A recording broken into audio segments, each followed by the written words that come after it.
En Valencia tenemos a José Miguel Mulet, que es catedrático en la Universidad de Valencia. ¿Qué tal, José Miguel? ¿Cómo estás? Hola, pero en la Politécnica, que luego el rector se me enfada. Ah, la Politécnica, vale. Disculpa. No sé muy bien cómo se llama el departamento, biología molecular. El departamento o es bioquímica. biotecnología. Biotecnología. Lo que pasa es que luego es el área de bioquímica y biología molecular, pero vamos, con departamento de biotecnología vamos bien, para no hacerlo largo. Vale, yo con todas las biocosas me lío. Eh, José Miguel es @jmmulet en Twitter y autor de numerosos libros de divulgación que, como ya nos has contado en otras ocasiones que has participado en Coffee Break, intentas escribir uno al año o algo Pero así. no me dejan ya, ahora ya es uno cada 2 años. La editorial dice que soy un pesado. Es un ritmo infernal. Digo, tú escribes más rápido los libros de lo que yo los leo. O sea, A ver, los escribo más rápido que lo que la gente los compra. Eso sí que es verdad. bueno, seguro que los compran mucho de todas formas. Gracias por acompañarnos hoy porque queríamos hablar un poco de un tema que teníamos pendiente de hace algún tiempo, que tiene que ver con nuevos avances. Comentaba yo en la introducción. Bueno, perdón, José Miguel, que me enrollo.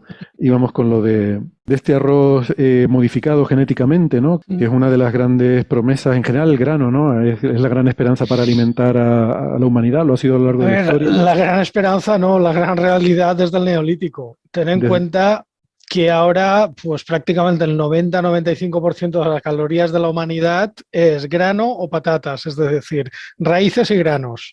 Seguimos igual que en el Neolítico, en eso hemos adelantado bastante poco. Pero le hemos puesto más salsa, lo hemos cambiado, pero sigue siendo lo mismo. Con la diferencia que somos muchos más y la población sigue aumentando, ¿no? Más y que necesitamos más grano para todo. Y más que necesitar más grano, lo que necesitamos es producirlo donde hace falta. Porque es cuando dicen, no, todos los años se desperdician no sé cuántas toneladas de comida, que es verdad que hay excedentes de comida. ¿Cómo llevas el excedente de grano de Canadá a Etiopía? No es fácil. La solución sería que en Etiopía pudieran producir grano, que lo tienen complicado por las condiciones de aridez y las condiciones de climáticas, y cada vez peor, por supuesto. Y aquí es donde estas biotecnologías entran en juego para permitirnos desarrollar cultivos que sean más eficientes, más resistentes a condiciones inhóspitas, ¿no? Y que al final tampoco es algo tan nuevo, en el sentido de que es algo que ha venido haciendo la humanidad de una forma más o menos artesanal a lo largo de toda su historia, el ir seleccionando y mejorando no solo cultivos, también ganados, que ahora lo podemos hacer con más eficiencia, ¿no? Por supuesto, y partiendo de la base que la comida es algo que está cambiando. Es decir, la comida, las variedades que nos dan de comer siguen siendo granos, pero son granos muy diferentes. Ya no digo los que había en el Neolítico, sino los que había hace 50 años. Es decir, el recambio de variedades agrícolas y ganaderas es continuo y muy rápido. Por no hablar de que como ahora la comida viaja más y más rápido, ahora vas a un supermercado y encuentras un mango, una pitahaya, o eso hace 15 años no había. Eso, bueno, se argumenta que es uno de los problemas que tenemos de que nos estamos habituando a dejar de consumir producto local, ¿no? Que siempre es más ecológico porque y fuera de menos temporada. transporte, ¿no? ¿Cómo, perdona? Y fuera de temporada. Claro. Con el gasto que eso implica de energía para conservarlo, para transportarlo y demás, ¿no? Y la producción y todo eso. Lo que pasa es que es un debate bastante complejo. Es decir, es verdad que es mucho mejor consumir cosas locales y de temporada, por supuesto. Pero ¿qué haces si vives en Estocolmo? Claro, es que el debate tiene un montón de variables. Deberíamos preguntarnos si tiene sentido que el ser humano viva en Estocolmo. O sea, quiero decir que...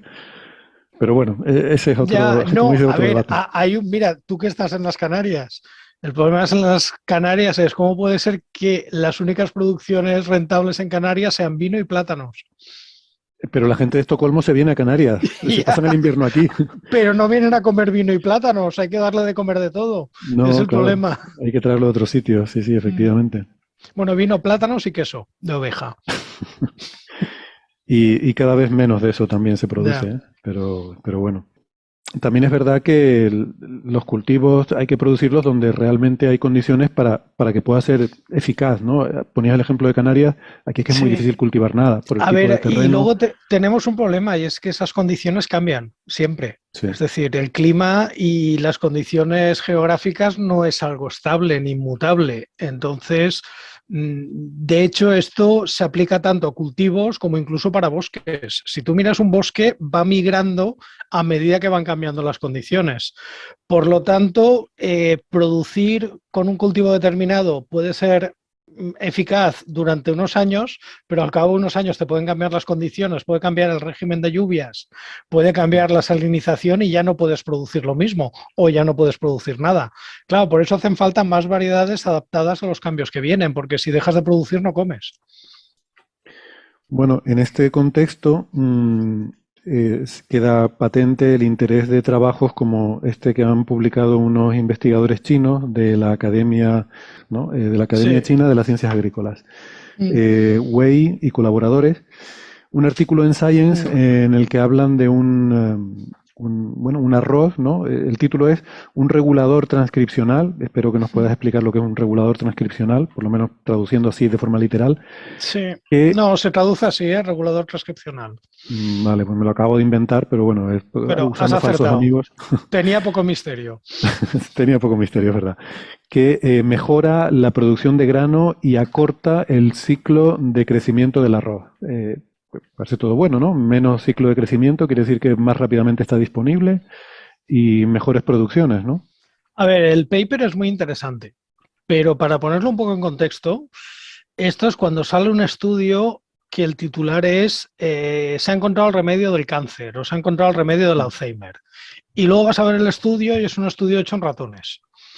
O vas a ver el estudio y es el estudio hecho en un ensayo clínico con 50 pacientes. Entonces, claro, automáticamente te dicen, ojo con esto, que es un estudio muy preliminar, que es un estudio tal y que no es, digamos, que sea transferible inmediatamente. Pues aquí pasa un poco lo mismo. Es un estudio muy interesante, pero ya te digo, es un estudio que a los biólogos moleculares nos gusta mucho porque nos caracteriza muy bien un factor de transcripción, pero es un estudio que los agrónomos que lo han reído, que lo han visto, se han reído directamente. Y de hecho hay algún hilo por Twitter muy interesante de gente especialista en agronomía que lo ha tirado por el suelo, porque digamos que el interés que tiene este estudio se centra en la ciencia básica y en la caracterización del gen. La aplicabilidad de este estudio es muy cuestionable y ahora voy a explicar por qué. Vale. A ver, cuando modificamos el genoma de una planta, conseguir una mejora tocando un gen, que es lo que hacen aquí, es complicadísimo. ¿Por qué? Pues porque las plantas tienen unos genomas muy grandes, mucho más grandes que los animales, hay redundancias y cualquier proceso es la consecuencia de muchos pasos. Es decir, cuando por ejemplo una planta está recibiendo la luz, pues igual tiene 20 o 30 genes implicados, que hay genes que captan la señal, genes que transmiten la señal y genes que responden a esa señal. Y entonces son como cascadas de señalización donde se va amplificando. Claro, si tú conoces esa cascada, que muchas de estas cascadas se conocen, pero no sabes cuál es el factor limitante, tú puedes estar aumentando la cantidad de un gen que participa en esa respuesta, pero es que ese gen está de sobra, no haces nada. Es como si, no sé, estás organizando una merienda y has comprado 40 barras de pan, pero solo tienes 4 lonchas de jamón. Dices, nos hace falta más comida para la merienda y traes 40 barras de pan más y dices, no, lo que necesito es jamón, porque pan ya tengo de sobra. Es decir, si tú estás aumentando un gen que no es el factor limitante, el efecto final que vas a ver es cero. A pesar de que es un gen implicado en la ruta, que es un gen que tiene que ver, pero no. Claro, ¿cómo se encuentra el factor limitante? Para empezar, el factor limitante depende de cada cultivo y de cada condición, o incluso de cada variedad. No tiene por qué ser el mismo. No hay una solución única ni universal. Nosotros, por ejemplo, en mi laboratorio, que trabajamos en sequía y en salinidad, lo que hacemos es utilizar levaduras, meterle todos los genes de plantas y ver si hay alguno que sea capaz de aumentar el crecimiento. ¿Por qué? Porque si es limitante en alguna ruta que esté conservada entre levaduras y plantas, lo vas a ver porque va a crecer más. Luego otra cosa es que en plantas también sea limitante, que a veces pasa y a veces no. Aquí, pues obviamente han dado con un factor de transcripción. Un factor de transcripción es un gen que se va al núcleo, se une al ADN y al ADN que se une aumenta la expresión de otros genes. Entonces, claro. Un gen de una proteína que es la que se mete en el núcleo exacto. Y se une la proteína, un gen que codifica una proteína. Es que, claro, estaba pensando en el transgénico que le han aumentado el gen. Entonces, es un gen que codifica una proteína y que la función de la proteína es en el núcleo unirse al ADN y aumentar la expresión de determinados genes. Claro, ya te está diciendo que es un gen que puede ser como un nodo de señalización. ¿Por qué? Porque el mismo gen, en la misma proteína, puede tener un montón de genes diana. Entonces, aumentando ese gen, igual puedes aumentar la expresión de 200 o 300 genes. Es decir, ya estás dando en un sitio de regulación crucial. Claro, tampoco sabes, ahí ya puedes tener otros efectos adversos. Que ese factor de transcripción esté en muchísimas copias y por mucho que aumentes no haga nada, o que ese factor de transcripción tenga una regulación muy concreta y muy pejigotera. ¿Por qué? Porque algunas de las proteínas que se sobreexpresen sean tóxicas y entonces tenga que regularse mucho a nivel de dosis. Y que tú aumentes la dosis, alguna proteína tenga algún efecto deletéreo y lo que veas sea que la planta empeora en vez de que mejora. Porque hay veces que la regulación es muy, muy fina. Hay que decir que las respuestas a estrés energéticamente son muy costosas. Entonces, tú no puedes tener una planta que esté tolerando estrés continuamente, porque sería una planta, para hacer la comparación con un coche, sería un coche que en punto muerto estuviera acelerando. Es decir, el consumo de energía sería bestial. También es verdad que en este paper no se han fijado tanto en estrés como en rendimiento. Es decir, no han puesto condiciones muy duras. Porque eso es lo que... Esta sería una de las críticas. Vale, es una planta que en condiciones normales. Pero ¿qué pasa cuando un año no llueve mucho? Porque igual esa planta está consumiendo mucho más energía y tiene un rendimiento fotosintético peor. Es decir, hace más la fotosíntesis, pero ¿cuánto ATP consume en general? ¿Está consumiendo más ATP que otra por la cantidad de proteína y de regulación que tiene? Eso en condiciones normales igual no lo ves, porque como las condiciones son buenas, la planta va, pero cuando las condiciones ya no son normales, igual resulta que te baja el rendimiento en picado frente a una planta que no tiene, que es una cosa que en este artículo no se ha abordado. Entonces, este sería un problema. Y luego hay el problema fundamental de por qué este artículo no nos va a salvar el hambre en el mundo. Bueno, perdona un momento, pero aquí, hablando de arroz, pues, claro, son chinos, tiene que ser arroz, porque esto es un estereotipo muy... No, muy bueno, básico, pero es que es el alimento principal del 25% de la humanidad. Chinos y valencianos después. Sí, efectivamente.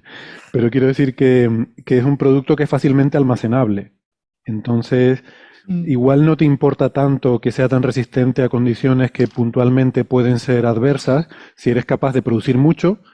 Pues cuando las condiciones son buenas, produces un montón, lo guardas, ¿no? Es como las baterías. Lo metes en sacos, lo guardas en un almacén y no pasa nada. El problema que tienes con eso es que cuando siembras, no sabes si ese año las condiciones van a ser buenas o no. Porque tiene un ciclo, tiene unos meses. De hecho, esta es una cosa que también han hecho en este artículo y es que han acortado el ciclo. Obviamente, acortar el ciclo de cualquier cultivo es algo que interesa mucho. ¿Por qué?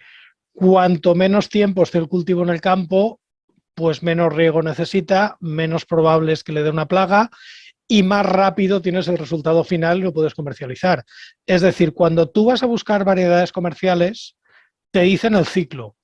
Hay otras que son de ciclo largo que también interesan porque normalmente las siembras en otoño y entonces digamos que ya están en el campo durante los meses de frío y luego completan el ciclo en primavera.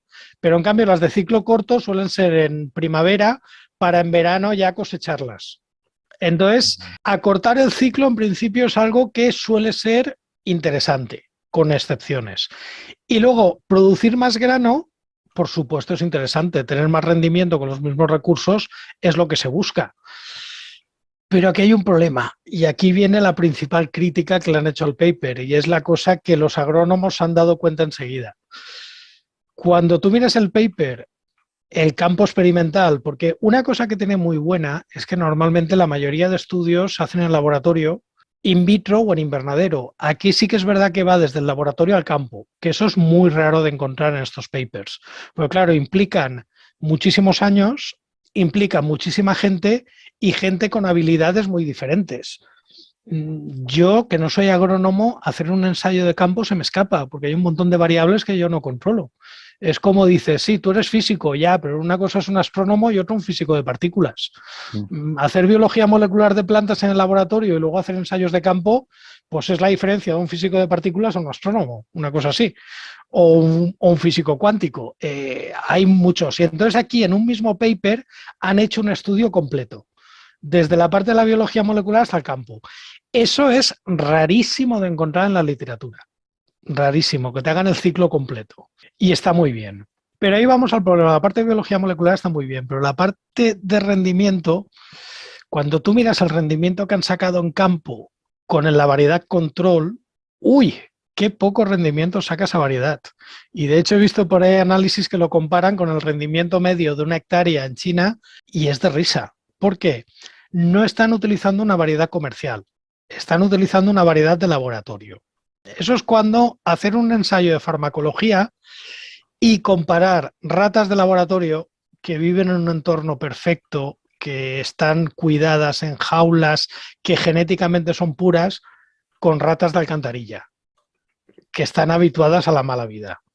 Es decir, las plantas comerciales están ya, por medios de genética clásica, no por transgénicos, ya digamos se han hecho el breeding para que den muchísimo rendimiento. Mientras que las plantas que utilizamos en el laboratorio, los parámetros que interesan es que crezcan rápido, que sean genéticamente muy homogéneas, que se puedan transformar fácil, que no ocupen mucho espacio. De hecho, las plantas de laboratorio no suelen tener mucho rendimiento porque se busca que sean pequeñas para que te quepan en el invernadero, porque plantas muy grandes, los experimentos, bajas el número de N, porque claro, estás limitado por el espacio que tienes. Si tienes una planta enorme, ¿cuál va a ser el N cuando hagas un experimento? Bajo porque no te caben. Entonces, claro, esto lo que han hecho ha sido en campo utilizar una variedad de laboratorio, que es Nippon Bare, que es una variedad muy típica de la gente que estudia arroz, pero no es la variedad que se cultiva, no es la Xenia, ni la J. Sendra, ni las que vemos en Mercadona, ni la Bomba, que son variedades hortícolas. O sea, a ver si te estoy entendiendo. Estás diciendo que el rendimiento que dan es superior al de la variedad de referencia de laboratorio, pero no superior al de cualquier variedad agrícola normal. Exacto. Eso es fuerte. El rendimiento que están sacando comparado con cualquier variedad agrícola, es decir, si tú comparas esa variedad transgénica con una J. Sendra, que es la que se utiliza aquí en Valencia para la paella, la J. Sendra va a tener un rendimiento de aproximadamente el doble o el triple. Ostras, qué bajón. Pero claro, ¿y esto por qué? Hay que tener en cuenta que las variedades que se han hecho por breeding, por mejora genética, llevamos miles de años seleccionando el rendimiento. Son variedades que en muchos casos genéticamente se desconocen bastante, cada vez menos porque cada vez se secuencia más. Pero claro, tú cuando tienes una variedad que utilizas en el laboratorio, la Nippon Bare, y la comparas con la J. Sendra, igual no sabes que las dos dan arroz de grano corto, pero una en cambio es así, la otra es así, o la otra tiene un rendimiento que duplica la otra. ¿Qué genes has tocado? Sin saberlo, en la variedad comercial. Bueno, pues aquí hay una cosa muy divertida. Las variedades comerciales, cuando se domesticaron las variedades de cereales, se domesticó para que el grano fuera más grande y se quedara unido a la espiga, que no hiciera como las gramíneas, que sabéis que las semillas se dispersan. Estoy gesticulando mucho, lo siento para los de Coffee Break que estáis oyendo el podcast, pero estáis viendo mis manos haciendo como una espiga que explota. Esto se buscó en maíz, se buscó en trigo, se buscó en cebada, se buscó en avena, para que tuvieran una espiga compacta. Bueno, cuando tuvimos datos de genómica y empezamos a secuenciar los genomas y se compararon estos genomas con las variedades silvestres, se vio que en plantas tan diferentes prácticamente se habían seleccionado las mismas mutaciones en los mismos genes. Es decir, que en una planta de maíz y en una planta de trigo, para que la espiga fuera grande y el grano grande, se habían seleccionado empíricamente, simplemente cogiendo la semilla más grande y utilizando esa para siembra. Claro. Se habían tocado los mismos genes.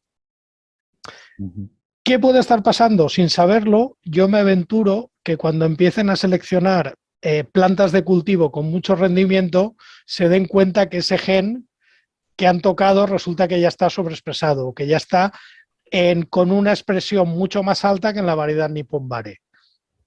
y que posiblemente ya haya llegado al techo de expresión y que por más que mejoren no van a conseguir un aumento. Es decir, que por genética clásica este descubrimiento se hubiera hecho hace 100 años o 200 en las variedades más productivas y no lo hubiéramos sabido, porque estas cosas pasan cada día. Cuando se secuencia una variedad de cultivos siempre se encuentran sorpresas. O sea que esta línea de mejora genética que están investigando estos autores, lo que tú sostienes es que ya los agricultores desde hace siglos la han producido a base de seleccionar las variedades que más los agricultores producen. O las empresas de semillas.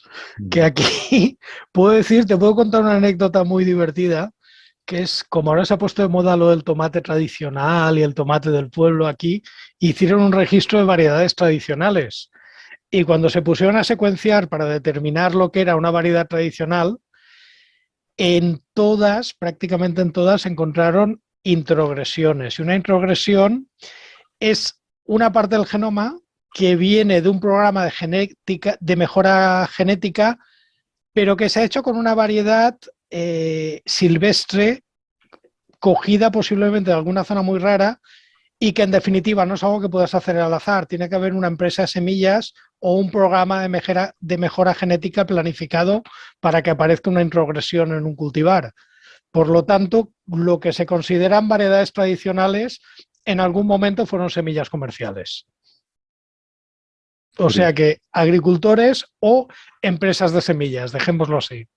O sea que la pureza genética racial no es difícil de encontrar, ¿no? Hay que tener en cuenta otra cosa, y es que los que nos dedicamos a mejora a tolerancia a estrés abiótico, que es sequía, salinidad, cambio climático, lo tenemos más complicado. De hecho, la prueba de que está complicado es que llevamos 20 o 30 años con transgénicos en el mercado, y los transgénicos que hay que te digan que la mejora es sequía, solamente hay dos, que es una variedad de maíz, Drought de BASF, y una variedad de soja que ha sacado Argentina con la empresa Bioceres. No hay más. Y no es que no se esté investigando en el tema. Claro, el problema que tenemos es una resistencia a herbicidas, una resistencia a un insecto. Depende de un único gen. Tú le metes el gen que te da resistencia y ya tienes esa mejora. Y no te hace falta más, es una cosa de blanco y negro. Es decir, si tú tienes un herbicida, pero tú le metes el gen que codifica una enzima que rompe esa molécula, que es lo que pasa con la tolerancia al glifosato o al Basta, ya lo tienes, no hay más. El problema es que la mejora a sequía o a salinidad es un proceso muy complejo que depende de un montón de factores limitantes. Entonces, claro, no hay una bala mágica. Tienes que encontrar el gen que en determinado momento es el limitante, y cuando ese deje de ser el limitante tienes que encontrar otro, y por eso nos está costando tanto. Ya, es una situación más genérica, ¿no? Sí. Y JM, ¿vosotros también estudiáis el tema de los factores de transcripción? ¿También lo utilizáis como diana para atacar? Porque claro, lo que aquí estamos viendo es que el factor de transcripción promueve, ¿no? Actúa sobre muchos promotores de muchos genes y tiene como efectos estos pleitrópicos, ¿no? Afecta a muchas cosas de manera paralela, y aquí, por ejemplo, se están usando beneficios. ¿Vosotros también trabajáis en esa línea o no? A ver, yo mismo con factores de transcripción trabajo muy poco por un motivo. Nunca me ha salido ninguno en un screening. Es decir, cuando yo busco genes, nunca me ha salido ningún factor de transcripción, lo cual no quiere decir que no sirvan, simplemente es que el modelo que utilizo yo, pues ese tipo de genes, por lo que sea, no me han salido nunca. También es verdad que yo lo que hago es utilizar sistemas heterólogos, que es levadura, que es un sistema fácil y que desde el punto de vista de salinidad se parece mucho a la planta, y entonces ahí lo que hago es meter genes de plantas y ver cuál es el limitante. Y han salido cosas interesantes, pero el factor de transcripción nunca. ¿Hay gente trabajando en factores de transcripción y se han sobreexpresado factores de transcripción en plantas? Sí. Está el grupo de Shinozaki en Japón, que fue el que descubrió los factores de transcripción DREP, que son estos de aquí, que significan Drought Response Element Binding, elemento de unión a respuesta a sequía. Y esto hay muchísimo en bibliografía y en literatura. Hay muchísimos papers de plantas modelo en Arabidopsis, que es la planta modelo que utilizamos, donde se ve tolerancia. Hasta donde yo sé, y estoy haciendo memoria, no hay ninguno que haya llegado a campo, ni hay ninguna variedad comercial con un factor de transcripción. Y te digo por qué. Yo sospecho que es porque seguro que lo han investigado, seguro que lo han intentado. Desde el punto de vista regulatorio y legal va a ser un lío. ¿Por qué? Pues obviamente uno de los muchos controles que te piden para sacar un transgénico al campo es que tengas una respuesta caracterizada. Con un factor de transcripción estás tocando muchísimas cosas. Sí.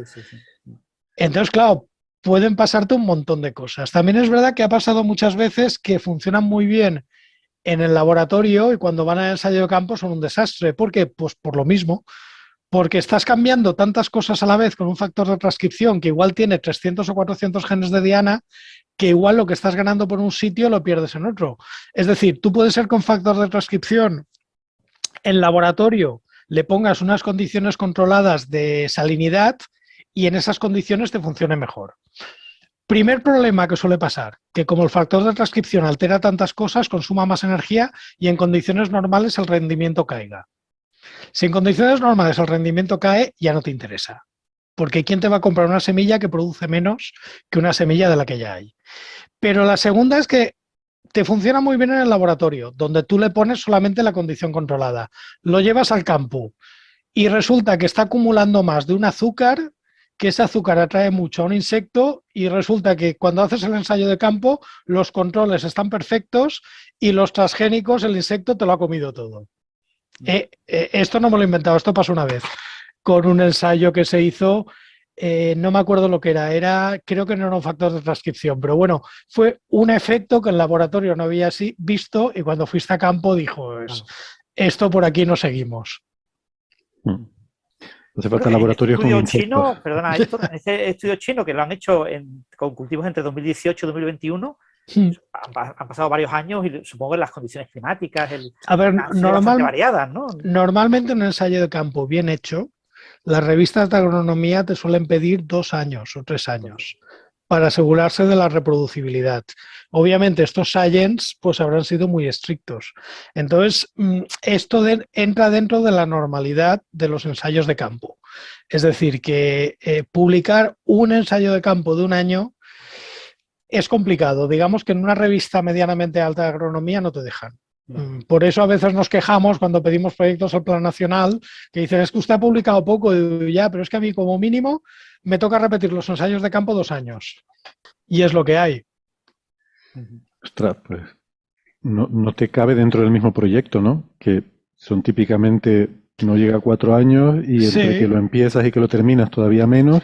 Y que gestionas los permisos y que, a ver, yo ya os he dicho. ¿Qué haces? En un proyecto inicias un ensayo y das los resultados en el proyecto siguiente, porque no te va a caber todo, ¿no? A ver, el tema es que, claro, si lo pones que lo vas a hacer, te dicen que no, que estás poniendo demasiadas cosas y que no vas a ser capaz.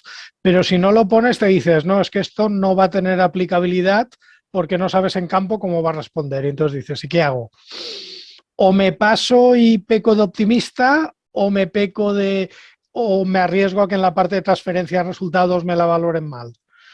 Y con eso tienes. Ya os digo que yo no me encargo de ensayos de campo porque no soy agrónomo y no sé hacerlos, pero normalmente cuando hemos pedido algún proyecto grande en consorcio, siempre hay una parte del consorcio que se encarga del ensayo de campo. Y el nivel de papeleo, sobre todo si trabajas con transgénicos o con CRISPR, es decir, ya no es el tiempo que necesitas para el ensayo, es el tiempo que necesitas para que te lo autoricen, que también es bastante elevado. ¿Con CRISPR las autorizaciones son más relajadas o son igual de duras que con transgénicos? No, con CRISPR el problema que nos hemos encontrado cuando lo hemos intentado es que no sabían qué hacer, porque ahora mismo no tenemos una regulación europea sobre CRISPR y transitoriamente, mientras se decide, se considera igual que un transgénico. Vale. Algo que desde el punto de vista científico es una aberración. Sí. Y claro, como tampoco tiene experiencia la Comisión Nacional de Bioseguridad... Perdona, igual valdría la pena explicar eso, ¿no? La diferencia entre una edición genética con CRISPR y un transgénico. Vale. A ver, un transgénico hay que partir de una base. Es una definición legal. Es decir, no es un tema científico. ¿Qué te dice la ley que es un transgénico? La ley te dice que es un transgénico un organismo que tiene un fragmento de ADN de otro organismo y que eso ha llegado allí por técnicas de ingeniería genética. Y además la ley tiene un anexo que te define exactamente cuáles son las técnicas de ingeniería genética, el tipo de transformación, tal. Claro, aquí hay dos puntos curiosos. Primera, ADN de un sitio en otro. Claro, cuando tú cruzas un caballo y un burro para hacer una mula, no estás poniendo ADN de dos organismos diferentes. Claro, ahí tienes la segunda parte de la ley. Por ingeniería genética. Es decir, una mula no es transgénica porque has utilizado una técnica que no está catalogada en la lista de técnicas de ingeniería genética. Claro, esto puede parecer muy obvio a nivel macroscópico, pero vete al mundo de los microorganismos, vete a la microbiología. En la microbiología hay técnicas para intercambiar ADN entre dos especies diferentes que no están catalogadas como ingeniería genética.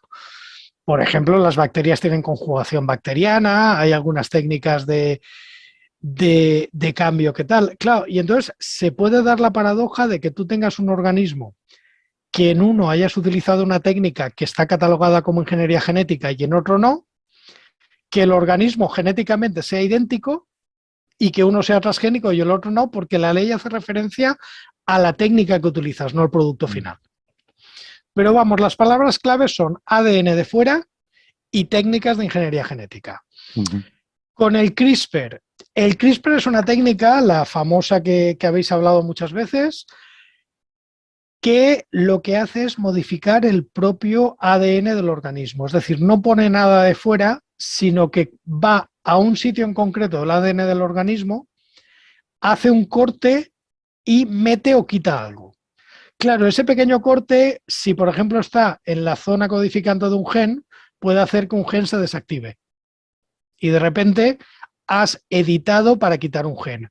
O si está en la parte reguladora de un gen donde se une un factor de transcripción inhibidor, porque los factores de transcripción pueden activar o inhibir.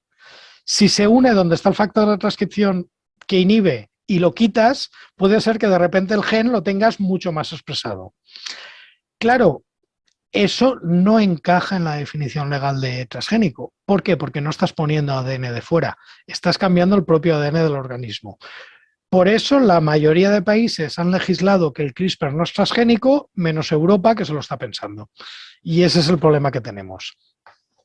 Respecto a la regulación, decir que la regulación de transgénicos ha sido siempre muy dura, muy estricta, pero bueno, volviendo al tema del paper, que el paper son chinos, China ha ido siempre un poco a su aire en este campo. Mira, hasta hace muy poco no había ninguna variedad de arroz transgénica autorizada para comercializar.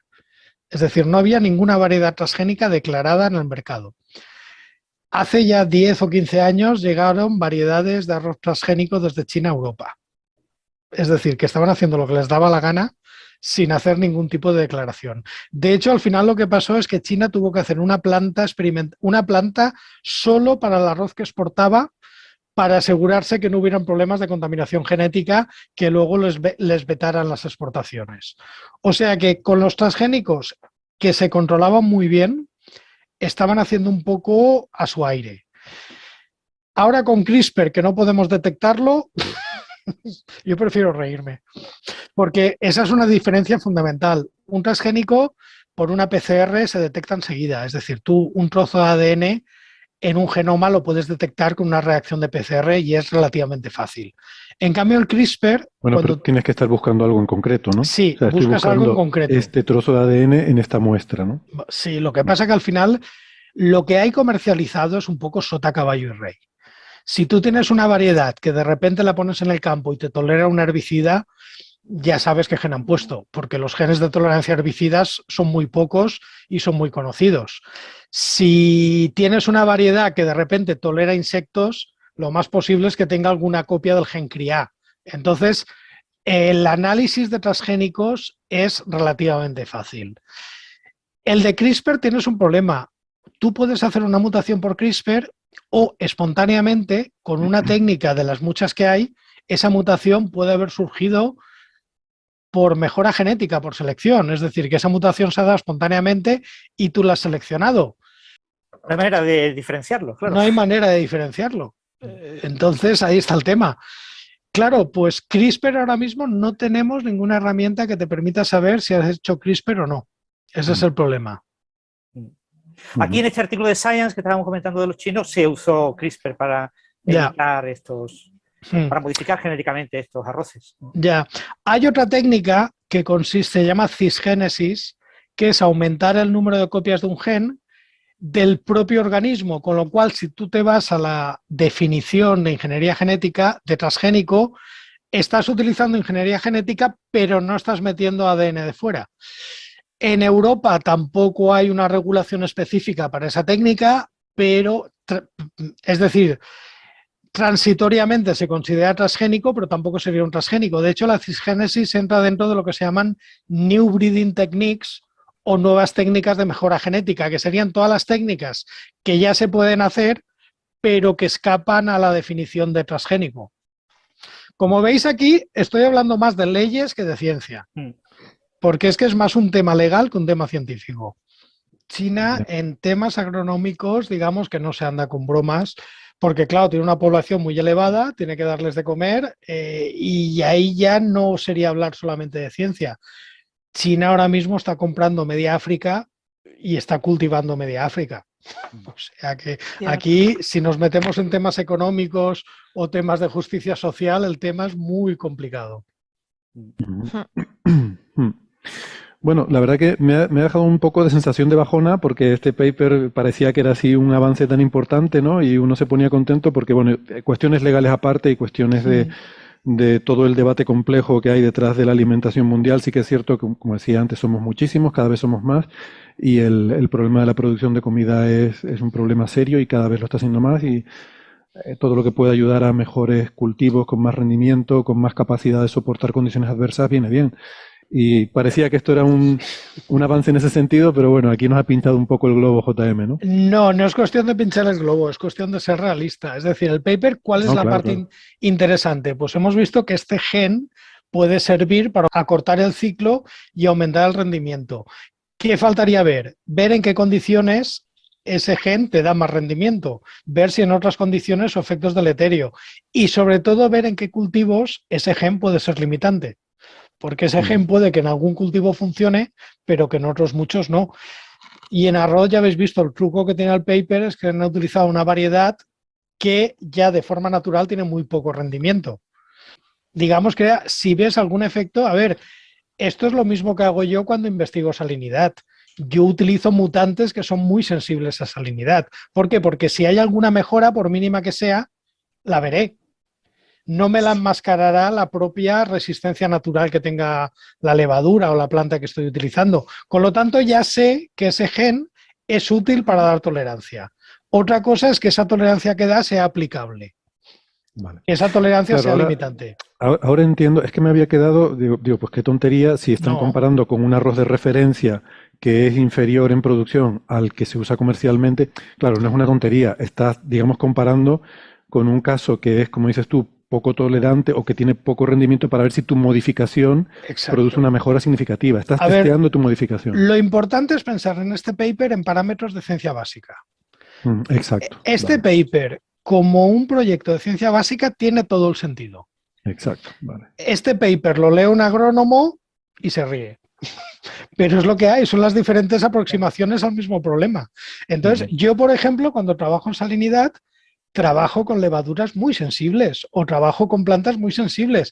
¿Por qué? Porque así puedo saber si mi gen tiene algún efecto. Porque imagínate que mi gen tiene un efecto, pero me lo apantalla la propia resistencia endógena de la planta. Entonces nunca voy a encontrar ningún gen que sea útil. Claro, claro. Tienes que poder ver la señal sobre el ruido, ¿no? Exacto. Muy bien, pues muchísimas gracias, JM, por estar con nosotros hoy. Ha sido, creo que, muy interesante y hemos aprendido mucho.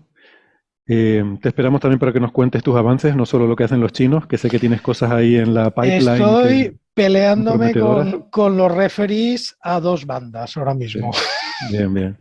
Eso está bien, si no te lo han rechazado todavía, está bien. Ya... Sí, pero hay una cosa que es chula de contar, pero bueno, no voy a adelantar acontecimientos. Bueno, tú recuerda que Plaza que Parlamenta está medio conquistada, así que a esos referees los tienes ya en el bote. Ya, ojalá.